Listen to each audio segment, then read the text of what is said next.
एक वक्त का किस्सा है। एक गांव में बिट्टू नाम का लड़का अपनी बूढ़ी माँ और अपनी बीवी छम्मो के साथ रहता था। बिट्टू गांव में एक होटल पे मुलाजमत करता था, जबकि दूसरी तरफ उसी गांव में मीठे नाम का लड़का अपनी बीवी नसीबो कैंची और अपनी सास के साथ रहता था। मीठे को सोने के अलावा और कोई काम नहीं था। मीठे की सास ने एक बकरी पाली हुई थी, जिसका वो दूध बेचकर कुछ पैसे कमा लेती थी। नसीबो क्या तेरा शौहर हर वक्त सोता रहता है, उसे उठा और बोल बकरी के लिए बाजार से घास फूस लेकर आए। अच्छा मस्जिद में भी जाकर उठाती हूँ मीठे को। फिर नसीबो मीठे के पास आती है। अरे मीठे उठ जा, क्या तू हर वक्त सोता रहता है? जा बाजार से बकरी के लिए घास फूस लेके आ। और मोटी नाक वाली औरत, तू और तेरी माँ तो मेरी नाक को ही लड़ गए हैं। तेरी माँ की बकरी जितनी कमजोर हो गई है, उसे घास की जरूरत नहीं कसाई की जरूरत है। उसे ज़िबा करवा के कुछ गोश्त तो खाने को मिल जाएगा। मीठे क्या तू ओल फोल बक रहा है? मौजी ने सुन लिया तो तेरी खैर नहीं। चल उठ जा, जाके घास लेके आ। अच्छा जाता हूँ। एक तो तुम लोग सुकून से सोने भी नहीं देते। फिर नसीबो और मीठा बाहर आ जाते हैं। लाओ सासू माँ, घास के पैसे दो ताकि मैं घास खरीद कर आऊँ। हाँ कैसा दबाद है, 7 से पैसे मांगते हुए तुझे शर्म नहीं आती? एक काम कर, बकरी को साथ ले जा और खेत से इसे घास फूस चरा कर आ। हाँ मीठे माँ जी ठीक बोल रही है, किसी के खेत में ले जाओ, उसे तुला के घास खिला के लेके आ जब तक मोटी ना हो जाए। फिर मीठा उस बकरी को लेकर निकलता है, जबकि दूसरी तरफ बिट्टू होटल पर काम कर रहा होता है। तो गांव का थानेदार होटल पर आता है। लड़के काम करे, 1 किलो बकरे की कढ़ाई और 10 रोटियां पैक कर दे। ठीक है साहब जी, मैं भी पैक करके देता हूँ। फिर बिट्टू उसे पार्सल देता है। साहब जी आपके पूरे 1500 रुपए हो गए हैं। तेरी बत्तू, मुझे पुलिस ऑफिसर से पैसे मांगेगा? मुझे काम कर बंद करवाने का होटल।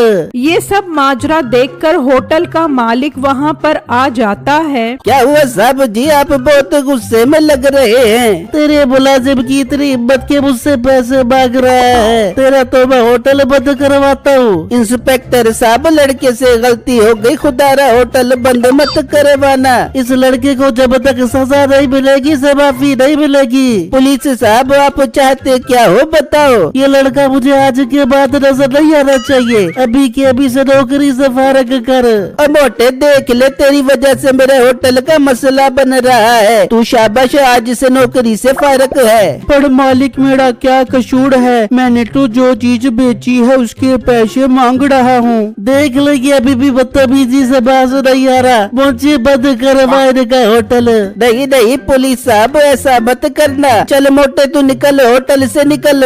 मालिक आप ठीक नहीं कर रहे। अच्छा मेरी महीने की तनख्वाह दे दो, मैं चला जाता हूँ। होटल का मालिक 10,000 तनख्वाह देता है और बिट्टू वो लेकर उदास होकर वहाँ से चला जाता है। जबकि दूसरी तरफ मीठा बकरी को लेकर एक जगह बैठा सोच रहा होता है। ये बकरी और मेरी सासू माँ तो मेरे लिए वबाले जान बन गए हैं। मुझसे इतनी मेहनत नहीं होती। तभी बिट्टू वहाँ से गुजर रहा होता है तो उसकी नजर मीठे पर पड़ती है। ये मीठा भाई बकरी के साथ बैठा क्या कर रहा है? मैं जाकर पूछता हूँ। बिट्टू मीठे के पास आ जाता है। मीठे भाई आप यहाँ खेड़ से बैठे हैं? बिट्टू मैं ये बकरी बेचने यहाँ आया हूँ। मीठे भाई कितने की बेच रहे हैं आप ये बकरी? वैसे ये बकरी बहुत कमजोर है। बिट्टू इसकी सेहत पर मत जाना, ये दूध बाल्टियाँ भर भर के देती है। हाँ बस थोड़ी कमजोर है, इसलिए 15,000 की बेच दूंगा। मीठे भाई मैं ये बकरी आपसे खरीद लूंगा, पर मेरे पास 10,000 रुपए हैं। इस बात पर मीठा सोचने लगता है। 10,000 इस बकरी के काफी अच्छे पैसे हैं। ये पैसे सासू माँ को दूंगा तो वो खुश हो जाएगी और मेरी इस बकरी से जान भी छूट जाएगी। क्या सोच रहे हो मीठे भाई? कुछ नहीं, मुझे 10,000 रुपए में सौदा मंजूर है। फिर बिट्टू 10,000 देकर वो बकरी वहाँ से ले जाता है और मीठा खुशी खुशी घर आ जाता है। मीठे ये क्या तू अकेला क्यों आ गया और मेरी बकरी किधर है? मीठा खुशी में 10,000 दिखाता है। सासू माँ तुम्हारी कमजोर बकरी मैंने पूरे 10,000 की बेच दी है, अब तो खुश हो।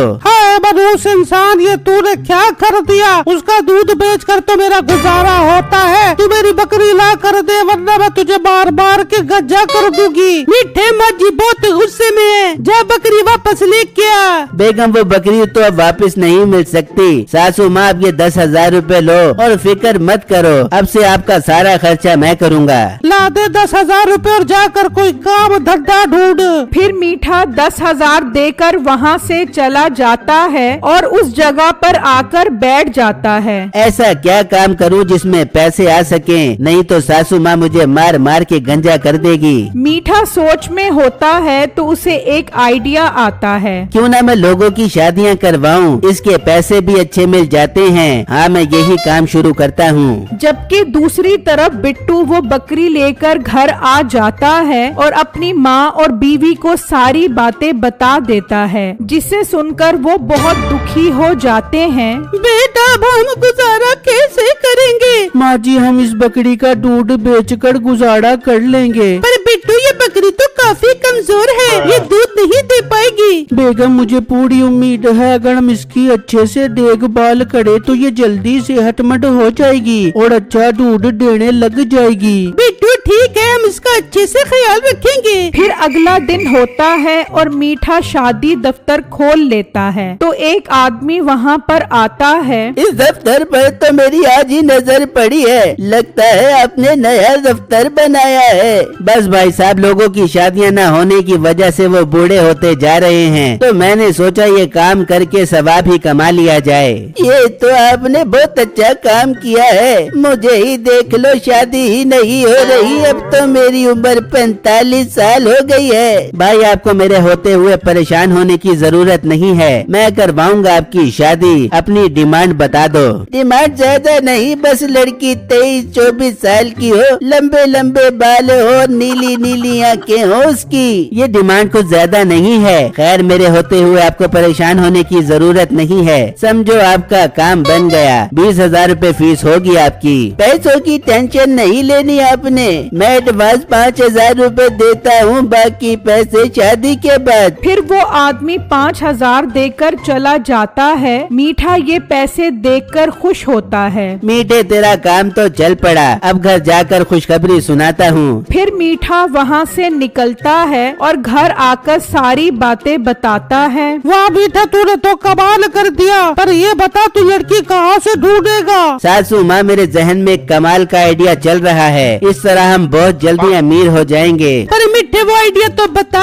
हम शादी के नाम पर लोगों से एडवांस पैसे लिया करेंगे और सासू माँ आपको घूंघट पहनाकर बिठा दिया करेंगे। जब आप रुखसत होकर दूसरे घर जाओगी तो घूंघट उठाने से पहले मौका देखकर भाग आना। ये सिलसिला हम जारी और सारी रखेंगे, देखना पैसा ही पैसा होगा। मीठा तेरा दिमाग खराब तो नहीं हो गया? मुझसे इस उम्र में क्या काम करवा रहा है? मौजी कुछ नहीं होता, आप मान जाओ, हम अमीरों कबीर हो जाएंगे, देख लो तुम मरवा ना देना। दूसरी तरफ छम्मो ने बकरी का ख्याल रखा, जिसकी वजह से वो सेहतमंद हो गई और दूध भी ज्यादा देने लग गई। उन्होंने दूध बेचना शुरू कर दिया, जिससे उनके पास अच्छे पैसे आने लग गए। जबकि मीठा प्लानिंग के मुताबिक सास को घूंघट करवा कर बिठा देता है और वो आदमी बारात लेकर आ जाता है। मीठे साहब लड़की का घूंघट तो उठाओ ताकि मैं इनकी खूबसूरती का दीदार तो कर सकूं। भाई ये लड़की शरई पर्दा करती है, अब आप अपने घर जाकर ही घूंघट उठा सकोगे।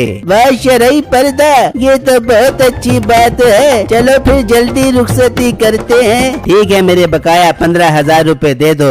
वो आदमी 15,000 देता है और दुल्हन लेकर घर आ जाता है। आज से आप मेरी शरीके हयात हो, अब मुझसे क्या पर्दा, चलो अब अपना हुस्न दिखाओ। पहले आप मुंह धोकर फ्रेश हो जाए, फिर हुस्न भी देख लेना।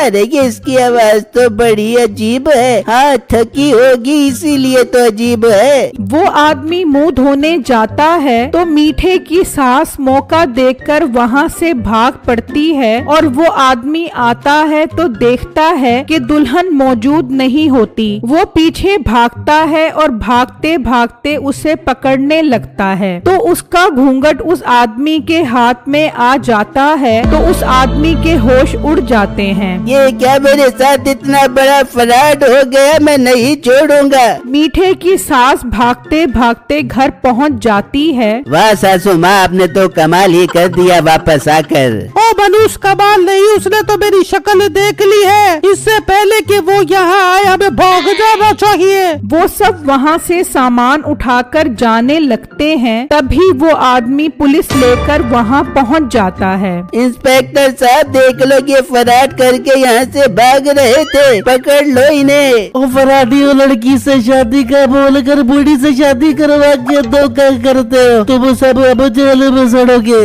फिर पुलिस वाले उन्हें जेल में बंद कर देते हैं।